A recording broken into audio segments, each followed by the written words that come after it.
Take Flight is the only sports talk show of its kind, taking sports talk to new heights. One more time, he does it again, back to back for Chaz Colum. Checking in on all levels of sports, from high school to professional. And they're going to snap it, and it's Trey Burton who throws caught. Foles, touchdown. College athletes and coaches stop in and talk X's and O's while sharing stories about the teams. 23 seconds left.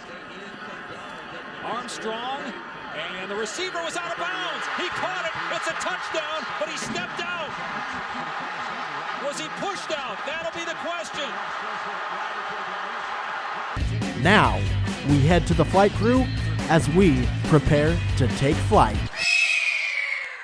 What is up, guys? Welcome in to Take Flight. Irvin Doman, Connor Luby, Christopher Thiem, and our guest for the day, Junior Denis. He is the assistant men's basketball coach here at Northeast, and you have an interesting journey, and for the first portion of this episode, I just kind of want you to explain how you ended up involved in Northeast program and why you're here. Good question. I came down here when I was I would say 2012. I was in high school in 2010. I graduated in 2011, and then I ended up seeing Coach Anderson down in Orlando, Florida. And then he kind of knew my coach Anderson a long time ago, because Coach Anderson have a little pipeline deal. So, and then he had some few players that I played with in high school that were attending at Northeast at the time. And then he was telling me more about Northeast. So I was like, Northeast, huh? And then I kind of contacted some of the guys, and I was like, what do you know about this place? I heard you guys been down here for a while, and you guys are really being dominant down here. Because every time you always handle Cody Pender, Cameron Adley, or, Spencer Lewis. And I'm going geez, they're killing it down here. So then after that, give me a different perspective. Northeast would be a good fit, because middle nowhere. And then it's just country. I didn't know anything but country, but my dad, he's a country guy. He loves CMT. Kid you not, that's all I listened to when I was a kid. Interesting, okay. So I thought it would have been a great, atmosphere. But my high school coach, he came here a lot, and he's going to come here next month. So, he always come and check up on some of the guys that we got from the Bahamas. So that kind of brought me down here. So I just kind of wanted a little experience in, just Midwest basketball kind of deal. Because, I think that I could have gone to a prep school down in Florida, but then I don't think it would have done anything for me, because I would have been in the same boat and still have to go JUCO. Kind of just stuck when your wheels just in mud, just not going anywhere down there. This kind of give you a better opportunity. Yeah, most definitely. And then I was just a year older. So when I got out of high school, I didn't just jump and just laugh right away. And he knew, out of high school, I could either go to prep or just spend a year home and just literally work my butt off. And literally that's what I did. Just travel, played AAU, worked my butt off just to get better, and then came back over the next following year. And I kid you not, anybody that want to go JUCO route, and if you're not ready, I think the best thing to do is, if you're going to go to prep, but just know that prep isn't going to help you go to Division I if you don't get all the ACTs and stuff like that. So I think, it's the best thing to do is either just stay on your AAU team and just play. And then if you have that route the next one, you just go, just to get yourself preparation ready, because sometimes a lot of high school kids are not ready when they get out. Yeah, I remember I talked with you and Dan Anderson right before Christmas break, and I was like, what's the pull of coming to a school like this? And something I didn't know is, I believe Dan mentioned that if you come to a school like this and you want to transfer out, your scores, as long as you pass your classes and stuff, your test scores like that don't really apply to getting into a school like that. Is that correct? Right. He is correct about that. And that's just how the NCAA have it designed. You have to spend at least 2 years. You have to graduate with the associates, and then you have to have a 2 point. Okay. And now I think they're going with a 2.5. Back then it was 2 points, so you have to have a 2.5. So just a little higher now. Just a little higher, yeah, because they kind of felt like, a lot of kids, they were just making it more easier. Okay. And then, even though sometimes they would not they'll go to JUCO, but then they would not get the associates. So they just get the GPA and then out. So they make sure you spend that 2 years. You get that associate degree, and then you get that 2.5, and then you out. Put in the work when you're at the JUCO level. Right. Yeah, so we obviously talked about the game last night. Didn't go your way, but just basketball in general. I want to talk about something that's always been on my mind. And when we talked about running down and taking a shot, how as a coach do you determine or kind of gauge whether something was a bad shot or a good shot within the flow of the offense or not? Because the way I look at it, and I think the way most people would look at it, is if you're a basketball player, you have confidence in your abilities to shoot the ball. If you have an open look, take the shot. But sometimes it feels rushed. Sometimes it doesn't feel in the flow of the offense. So as a coach, how do you gauge if that was really within the flow of the offense or not?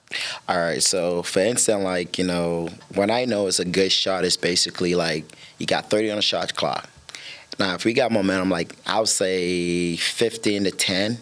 It's a pretty good shot because you got your flow, and you get your offense running into a flow where that you make a couple passes. Now the defense is going to shift, but because you come down, you don't really set the offense up, and now there's 20 something still left on the clock. I consider that's a bad shot because you didn't get yourself a chance or even get the defense to work a little bit. You made it more easier for the defense.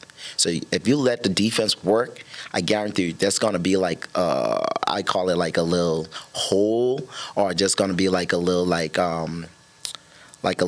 always call it somebody's going to slag off and then not make room for you to drive in a little bit or create for somebody.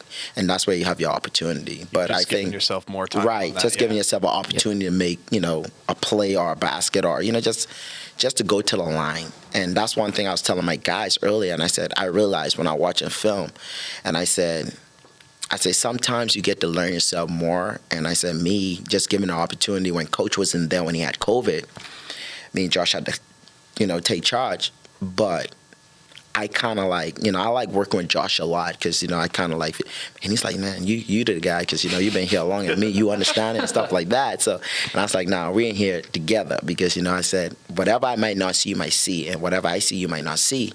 And so in terms of that, and I was going what do you think about this and that and that? And then you just kind of bounce things off of each other. And it kind of makes sense because now I'm kind of seeing guys are responding a little bit better and they're playing a little bit better. So just getting ourselves more opportunities to capitalize and just not them just firing shots when they feel like. And so that's why I kind of realized when we were just losing games, it's just we're just coming down firing shots and not really taking advantage of possessions when we get it. Because there's one play over the weekend I kind of saw we was up by 4 when we came out of the half, and we made a steal, and then Emmanuel took a shot, and I thought it was a bad shot, and I was like, you're not hitting any shot. Take it to the rim. You could have got a foul and could have got 2. And I say, because you took that shot, they went down and scored by 2 or 4 buckets easy, and now they're up by 10.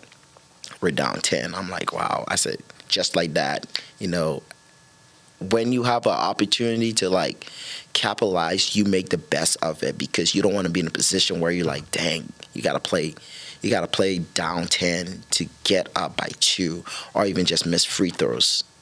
Yeah, that's a fair point. And going to the game last night, obviously you two were on the call for that. Mm-hmm. And I just want to get your guys' thoughts on what how the game played out in front of your guys' eyes. We'll start with Connor, then go to Chris. The game, it was, you could really see that the talent level difference. DMAC is such a good school. When he came to town, you could tell that they're going to have a good performance. They got a lot more depth than we do, too. Oh, yeah. They had maybe 10, 12 guys on their roster, so they could keep moving people in and out, and that's kind of what helped them out a lot. They could just keep fresh people moving. They had almost everyone on their roster scoring by the end of the night. And then for us guys, it was just trying to get anything going on offense. The defense was pretty strong. Yeah, it was. First half. That was something that I kept noticing because they would get on a little bit of a run and they would stop them. They would just stop them, get right back on their heels. Right. But the offense just kind of got really slow and sluggish, and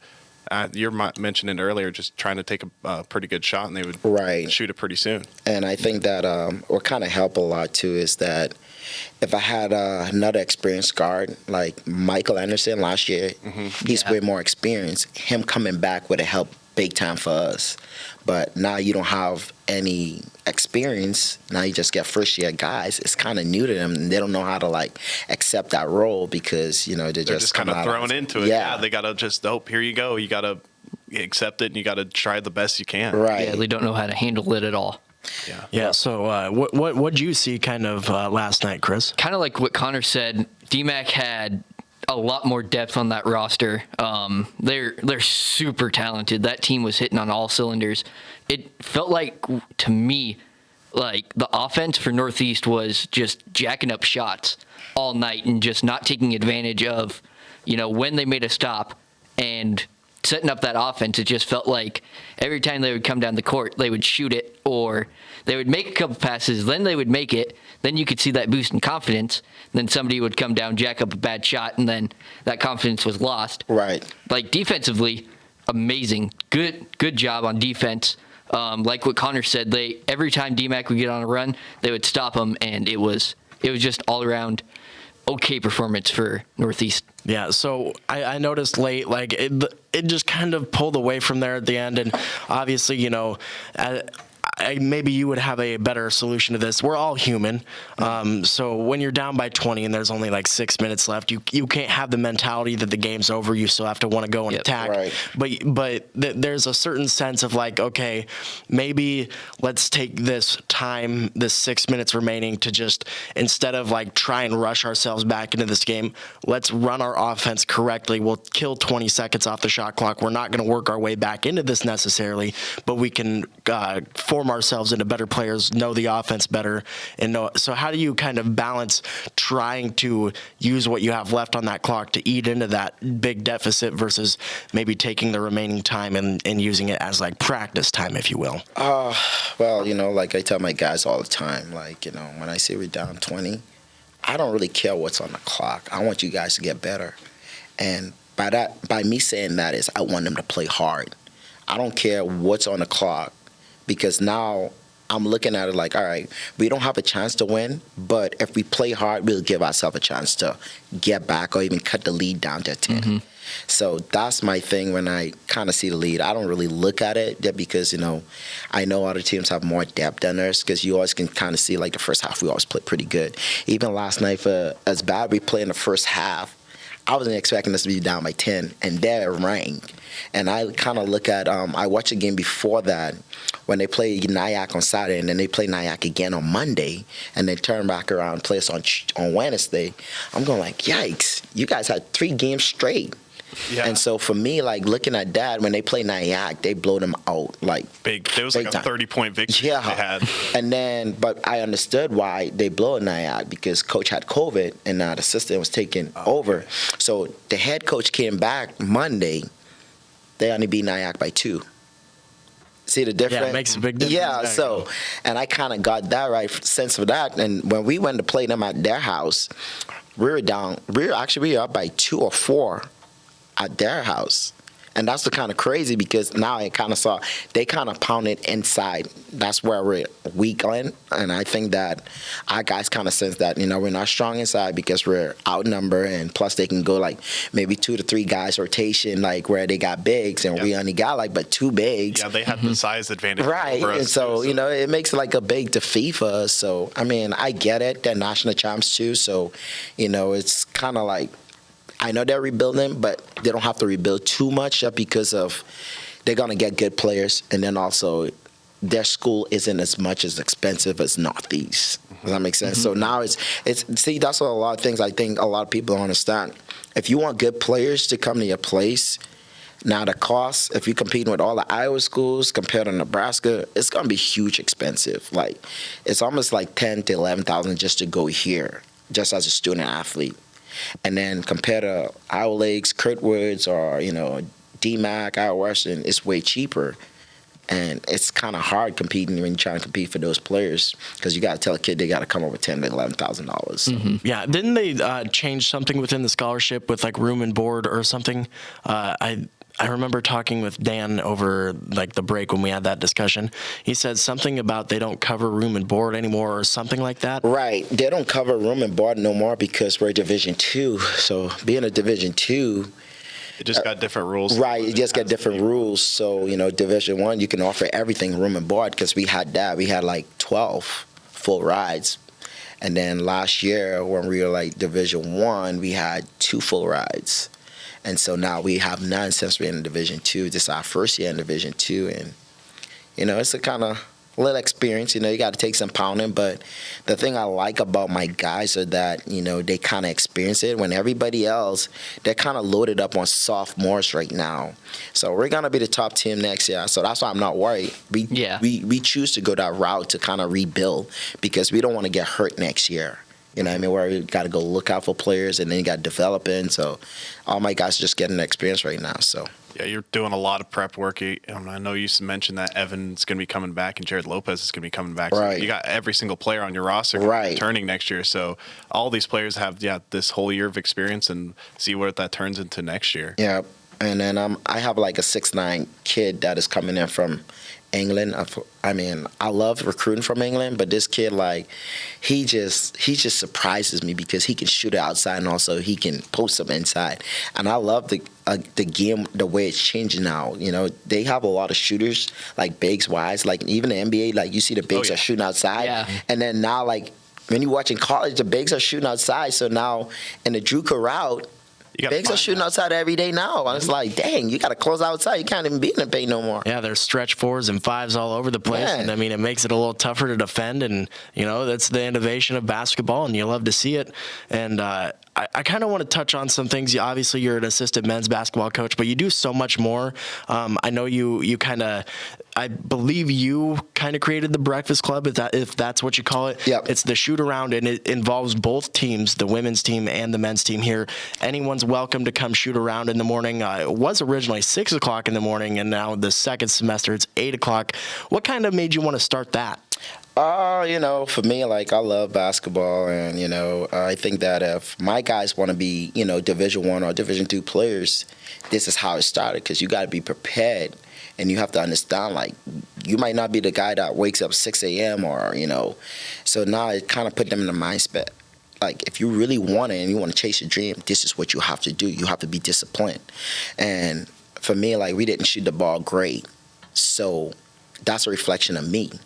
What am I going to do to help this team get better? So now I kind of see that. If I tell them, like, hey, guys, we got to come in and put in shots, there's nobody going to do it.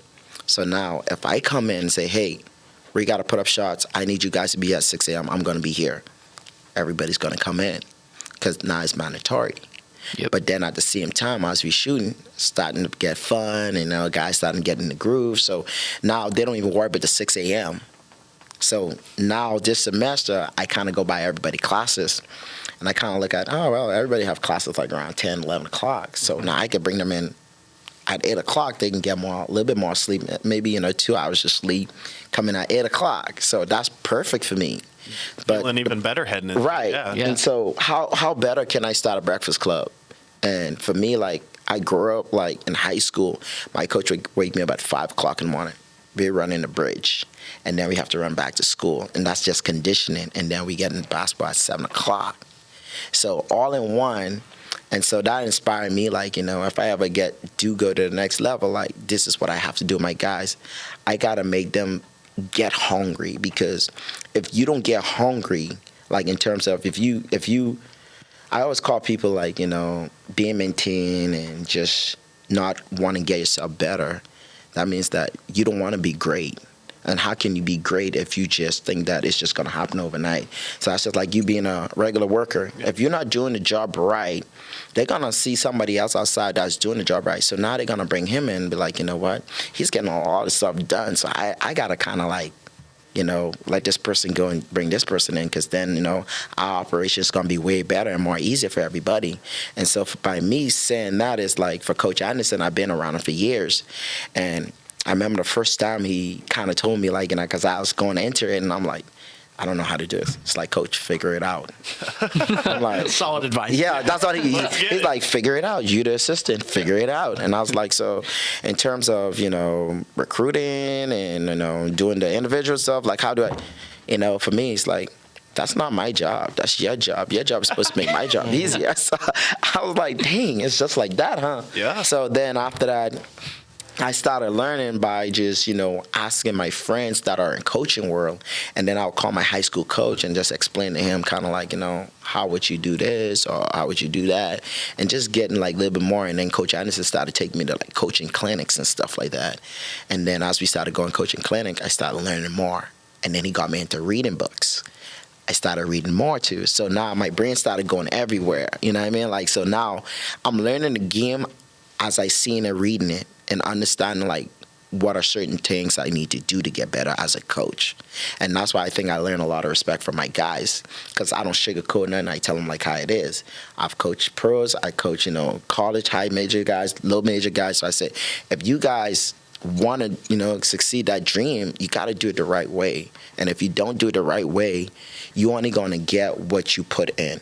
Yep. Feel me? So like I told them, you only allow what you accept.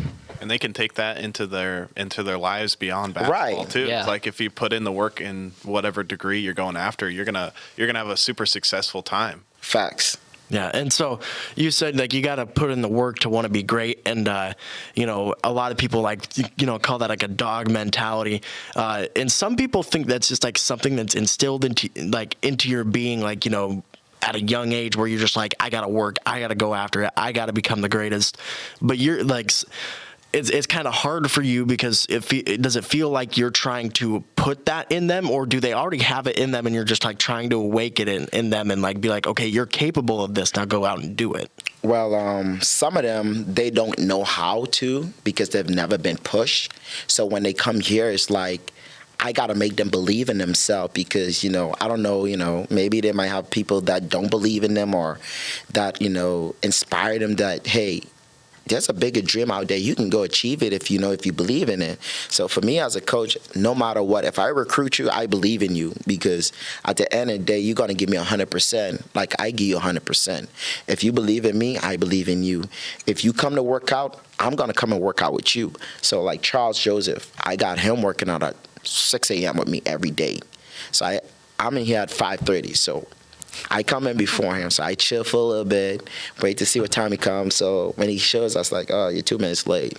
So I kind of teach him the time. Yeah, I kind of want to be, more, accountable for, showing up on time because I don't want you to come to the job late. If you're supposed to be at the job at 7 o'clock, you don't show up at 7 o'clock. Exactly. You show up 5 minutes or 10 minutes early before time. So that's me kind of teaching them a way of life a little bit too. Yeah, there's what's the saying? It's early is on time is late, and late is unacceptable. So that kind of mentality where it's like, okay, early is actually being on time. Do not be on time because that is late. That is not okay. If you want to be as good as you can possibly be, you got to put in the work. You got to put in the hours. I feel like Rock right there, put in the work, put in the hours. But, you got to do just the very basic stuff of being there on like when you're supposed to and getting up the shots and whatever craft you're working on, really, it applies through a lot of things. And I think my guys learn a lot too, because even like a lot of people don't know what we do. We do so much different things because I bring the idea. So, and coach just let me do whatever I want to do. Like, he don't really, the development part, I'm in charge of all of that, and then, getting to see the kids, talk to kids, I'm in charge of all that. And I just bring the idea to him and, he just take my lead off of it. So as you can see now, like even just now, like he's allowing me to coach and just kind of like, because he trusts my judgment and, and it's just kind of like the experience I gotten from him over the years because I learned so much through Coach Anderson. I kid you not. Like I probably wouldn't be into coaching if it wasn't because of him because he just, like when I played here, he just always tell me like, hey, when you do graduate, you could always come back and coach now, like, and then, one of his assistant was leaving and, he called me like, hey man, like I do really want you in. And I don't know what made him, because I think because I saw like a lot of players and I just always talk to them and just because like, for me, like just always want to stay around it. And after I was done, I told him, like, I'm going to go to Bahamas. He's like, what are you going to do? I was like, coach. He's like, you want to coach high school, or do you want to get your foot into the door? Yeah. And I was like, you're right. I was like, dang, I don't want to have to deal with high school kids. Yeah. So it's a little bit different dealing with, college kids and high school kids, because high school kids, you have to run behind them, and, they're not going to be very disciplined because they feel like, well, you're not my daddy, you're not my, but college, you have to hold them accountable, because if they don't do it, they know they're not going to be back, or, because there's, discipline on side of it, because a lot of people are paying for them to go to school. And I always tell them, there's somebody out there paying for your schooling. So you don't take that for granted. You make the best of it. And whatever situation you're in at home or whatever, you start a future off of that. And then that way you can come back and talk about it. You know what I mean? So I've seen it happen all the time. And, I just was grateful that, I got situation to be in this position to kind of recruit a lot of Bahama guys, or even from England or wherever, because it's just like you build relationship with different coaches and stuff like that. And so that's why I always like when I could go like anywhere, I could talk to certain coaches, because we see each other in coaching clinics and stuff like that. So I'm always trying to learn. Making connections. Yeah, making connections. So last year, I got the greatest compliment because Nick Nurse was at the coaching clinic down in Kansas.